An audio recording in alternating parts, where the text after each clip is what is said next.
నమస్కారం welcome to 108 news Telugu నా పేరు గౌరీ ముందుగా బులెటిన్ లో హెడ్లైన్స్ 10 ఏళ్ల తరువాత నెరవేరుతున్న పేదల కల ఒకే రోజు లక్ష కొత్త రేషన్ కార్డులు ఏపీ ఫైబర్ నెట్ చైర్మన్ పదవికి జీవీ రెడ్డి రాజీనామా ఫైబర్ నెట్ ఎండి ఐఏఎస్ దినేష్ బదిలీ హైదరాబాద్ హైటెక్స్ లో బయో ఏషియా సదస్సును ప్రారంభించిన సీఎం రేవంత్ రెడ్డి ఏనుగుల దాడి మృతులకు 10 లక్షల రూపాయల పరిహారం ప్రకటించిన పవన్ కళ్యాణ్ రేవంత్ సర్కార్ కొత్త రేషన్ కార్డులపై సంచలన నిర్ణయం తీసుకుంది.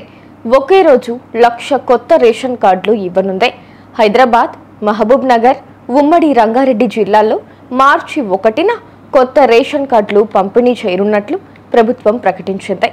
మార్చి 8 తరువాత ఇతర ప్రాంతాల్లో రేషన్ కార్డులు పంపిణీ చేయనున్నట్లు తెలిపింది. ఫైబర్ నెట్ లో జరిగిన వ్యవహారంపై ప్రభుత్వం తీవ్రంగా స్పందించింది. ఇప్పటికే చైర్మన్ జీవీ రెడ్డితో రాజీనామా చేయించింది.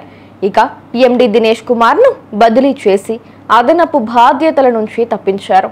జీవీ రెడ్డి తీసుకున్న నిర్ణయాలు రాజకీయంగా టీడీపీకి ఇబ్బంది కలిగించాయని విశ్లేషకులు చెబుతున్నారు. పరిపాలనా పరంగా ప్రభుత్వం కఠినంగా వ్యవహరించిన రాజకీయంగా మెరుగైన చర్యలు అవసరమన్న అభిప్రాయాలు వ్యక్తమవుతున్నాయి.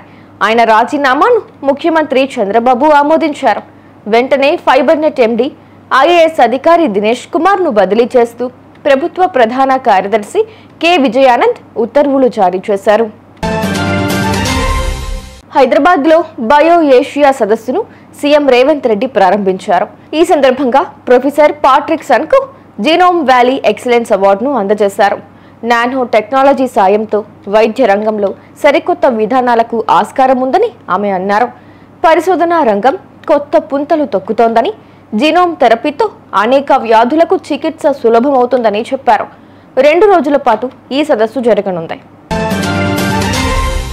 అన్నమయ్య జిల్లాలో ఏనుగుల దాడిలో 5గురు మృతి చెందిన సంగతి తెలిసిందే.